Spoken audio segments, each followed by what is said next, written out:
जय सिया राम, जय बजरंगबली। ओम नमः शिवाय। आशा करती हूँ आप सब लोग ठीक होंगे और आप पर बजरंगबली की अपार कृपा बनी होगी। तो आज मैं आप लोगों के साथ एक छोटी सी बात शेयर करने वाली हूँ कि गणेश जी ने चंद्रमा को श्राप क्यों दिया था।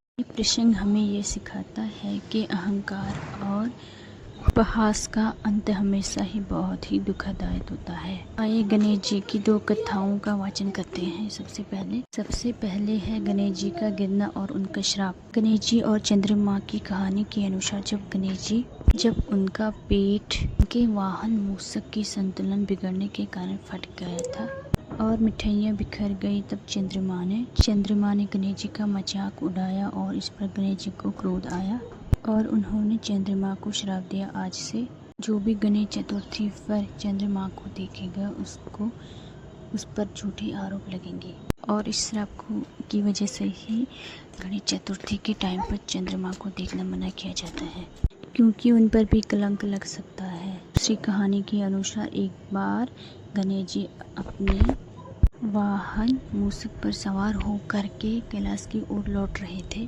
और रास्ते में एक सर्प देखकर मूषक डर गए और उछल गए, जिससे संतुलन खोकर गणेश जी गिर गए और उनके पेट का फटना और मिठाई का गिरना प्रकार गणेश जी के पेट से सारी मिठाइयाँ बाहर गिर गई और गणेश जी ने अपनी मिठाइयों को वापस बांधने के लिए अपने पेट के चारों तरफ एक सांप को लपेट लिया।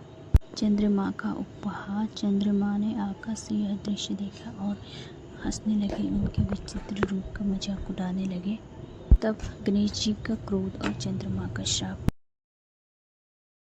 चंद्रमा के इस अहंकार स्वरूप को और उपहास पूर्वक व्यवहार से इससे गणेश जी को क्रोध आया और उन्होंने चंद्रमा को श्राप दिया। आज से तुम काले हो जाओगे और तुम्हारा प्रकाश नष्ट हो जाएगा। जो भी तुम्हें देखेगा उस पर झूठे आरोपों का कलंक लगेगा। पश्चात चंद्रमा को अपनी गलती का पश्चाताप हुआ।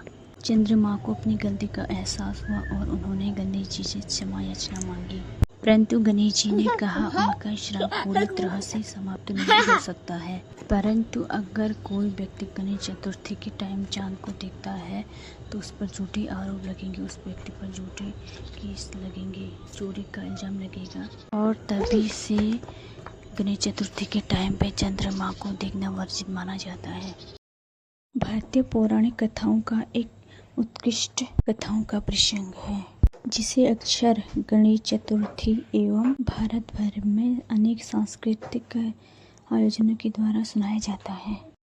दया, संयम और दूसरों के प्रति दया का भाव प्रकाश डालने वाली यह कहानी केवल एक मिथ्या नहीं है, यह भारतीय संस्कृति की परंपराओं को मूल्य और परंपराओं को आकार देती रहती है।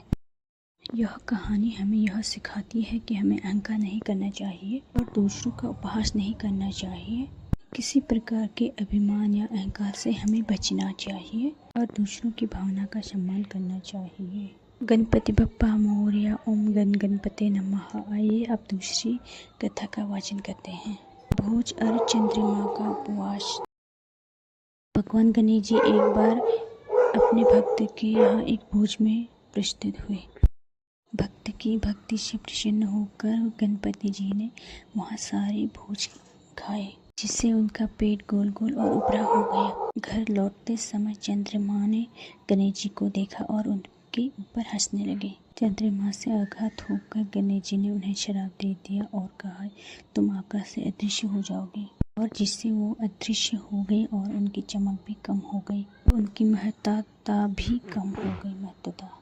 लेकिन बाद में गणपति जी ने अपने श्राप आंशिक रूप से वापस ले लिया और उन्होंने यह घोषणा की कि चंद्रमा घटेगा बढ़ेगा और हर महीने एक दिन के लिए छुप जाएगा, और जिसे हम अमावस्या के नाम से जानते हैं और कुछ हिंदू परंपराओं में अशुभ भी माना जाता है। यह थी गणेश जी और चंद्रमा की कथा। और अगर आपको हमारे द्वारा कथा अच्छी लगी तो कमेंट में ओम गण गणपते नमः जरूर लिखें और कमेंट और चैनल को सब्सक्राइब करें। शिव शक्ति का साथ मिलेगा, लाइक करें, कमेंट करें, सब्सक्राइब करें और वीडियो अच्छी लगी तो कमेंट में ज़रूर से बताएं। आपके कमेंट द्वारा ही हमें और अच्छी प्रेरणा मिलती है कि हम इस तरीके से वीडियो बनाएं हैं, इस तरीके से हम कुछ भी कमी रहती है तो बताएं और तब हमें अच्छे से वीडियो बनाएंगे।